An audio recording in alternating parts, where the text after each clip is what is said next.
Hello ನಮಸ್ಕಾರ, ನೀವು ನೋಡ್ತಾ ಇದ್ದೀರಾ ಇಂಡಿಯಾ ಫಸ್ಟ್. ನಾನು ವಿಜಯ್ ವೀರಪ್ಪ. ಮೊದಲಿಗೆ ಹೆಡ್ಲೈನ್ಸ್. ಮಂಡ್ಯ ಲೋಕಕಣದಲ್ಲಿ ಸ್ವಾಭಿಮಾನಿಯ ನಡೆ ನಿಗೂಢವಾಗಿದೆ. ಏಪ್ರಿಲ್ 3ಕ್ಕೆ ಸುಮಲತಾ ನಿರ್ಧಾರ ಏನು ಅಂತ ರಿವೀಲ್ ಆಗುತ್ತೆ. ಈ ಮಧ್ಯೆ ದಳಪತಿಯಿಂದ ಮನವೊಲಿಕೆ ಕಾರ್ಯ ನಡೆದಿದೆ. ಸಂಸದೆಯ ಮನೆಗೆ ಭೇಟಿ ನೀಡಿ ಮುಕ್ತ ಮಾತುಕತೆ ನಡೆಸಿದ್ದಾರೆ. ಆದ್ರೂ ಮಂಡ್ಯ ಮಣ್ಣಲ್ಲೇ ನನ್ನ ನಿರ್ಧಾರ ಅಂತ ಸುಮಲತಾ ಹೇಳಿದ್ದಾರೆ. ದೋಸ್ತಿ ಅಭ್ಯರ್ಥಿ ಗೆಲುವಿಗಾಗಿ ಸೈನಿಕ ಲೋಕ ಕುರುಕ್ಷೇತ್ರದಲ್ಲಿ ಹೋರಾಡ್ತಿದ್ದಾರೆ. ಆದ್ರೆ ಸಿಪಿ ಯೋಗೇಶ್ವರ್ ಪುತ್ರಿ ನಿಶಾ ಬದ್ಧ ಎದುರಾಳಿ ಪಡೆ ಸೇರಲು ಸಜ್ಜಾಗಿದ್ದಾರೆ.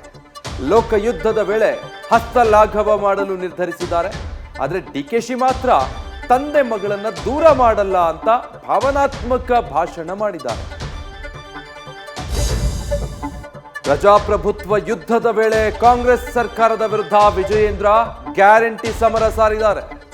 ರಾಜ್ಯದಲ್ಲಿ ಭ್ರಮೆಯ ಸರ್ಕಾರ ಅಧಿಕಾರದಲ್ಲಿದೆ ಅಂತ ಸಿದ್ದು ವಿರುದ್ಧ ಗುಡುಗಿದ್ದಾರೆ.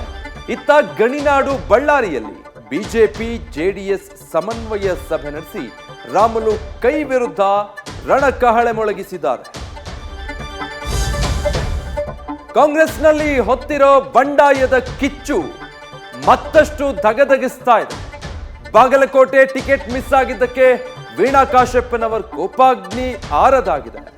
ಮತ್ತೆ ಬೆಂಬಲಿಗರ ಸಭೆ ನಡೆಸಿ ರಾಜಕೀಯ ಹೆಜ್ಜೆ ಬಗ್ಗೆ ಘೋಷಿಸಲು ಮುಂದಾಗಿದ್ದಾರೆ. ಇತ್ತ ಕೋಲಾರದಲ್ಲಿ ಭಿನ್ನ ಮತದ ಬೆಂಕಿ ಆರಿದಂತಿದೆ.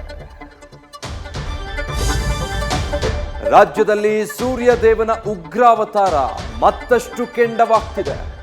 ಬಿಸಿಲಿನ ರಣಾರ್ಭಟಕ್ಕೆ ಜನ ಜಾನುವಾರು ಕಂಗಾಲಾಗಿದ್ದಾರೆ. ಬೆಂಗಳೂರಲ್ಲಿ ನಿನ್ನೆ ಬಿಸಿಲ ತಾಪಮಾನ ದಾಖಲೆ ಮಟ್ಟವನ್ನು ತಲುಪಿದೆ. ಉತ್ತರ ಕರ್ನಾಟಕದ ಕೆಲ ಜಿಲ್ಲೆಗಳಲ್ಲಿ ಬೇಸಿಗೆ ಧಗೆ 40 ಡಿಗ್ರಿ ಸೆಲ್ಸಿಯಸ್ ದಾಟಿದೆ.